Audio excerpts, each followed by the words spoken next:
ఇందాకే కొత్తపల్లిలో ఒకప్పుడు మూవీ చూసిన స్ట్రీమింగ్ ఆన్ ఆహా వీడియో. సో మూవీ మాత్రం వన్ టైం వాచబుల్ అనిపించింది. లైక్ బేర్లీ మూమెంట్స్ ఉన్నాయి, కొన్ని హిలేరియస్ అనిపించింది. డైరెక్టర్ ప్రవీణ గారికి ఇలాంటి టైప్ ఆఫ్ థాట్ ఎట్లా వచ్చిందో, అంటే ఇలా మూవీ తీయాలని చెప్పి చాలా బాగుంది. ఆ స్క్రిప్ట్ కానీ అంటే పేపర్ మీద రాసుకున్నప్పుడు కూడా తీసేటప్పుడు కూడా చాలా అంటే చాలా బాగుంది మూవీ. కానీ screen play, production qualities, photography అసలు బాగాలేదు. లిటరల్లీ లో క్వాలిటీ, లో స్టాండర్డ్స్ ఉంది. నాకెందుకో చూస్తున్నప్పుడు అనిపిస్తూనే ఉంది, ఏంది అసలు ఇట్లా ఇంత తక్కువ బడ్జెట్ లో తీయడం ఎందుకు.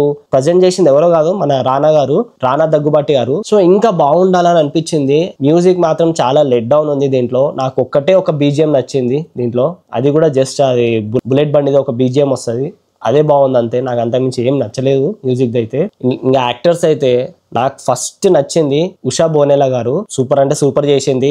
చాలా న్యాచురల్ గా మంచి అనిపించింది ఆమె యాక్టింగ్ చూస్తున్నంత సేపు. నాకైతే ఊర్లో ఎట్లుంటారు న్యాచురల్ గా, అంతే ఉంది ఆమె కూడా. And Manoj Chandra did great job, good one. ఎక్కువ ఇంట్రెస్ట్ వచ్చింది ఏంటంటే నాకు దీంట్లో రవీంద్ర విజయ్ ఉన్నారని చెప్పి నాకు ఎక్కువ ఇంట్రెస్ట్ వచ్చింది. Because I love his acting skills చాలా అంటే చాలా ఉంది, అదైతే చాలా నచ్చింది.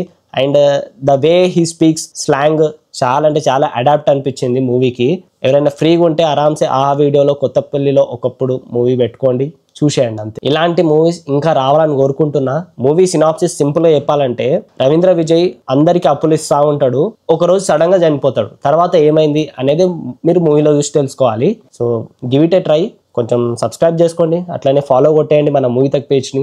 లైక్ చేయండి, కామెంట్ చేయండి. ఇఫ్ ఎవరైనా మూవీ చూసి ఉంటే మీకు ఎలా అనిపించిందో కింద కామెంట్లో పెట్టేయండి. So yeah, signing off from movie తక్. జై హింద్.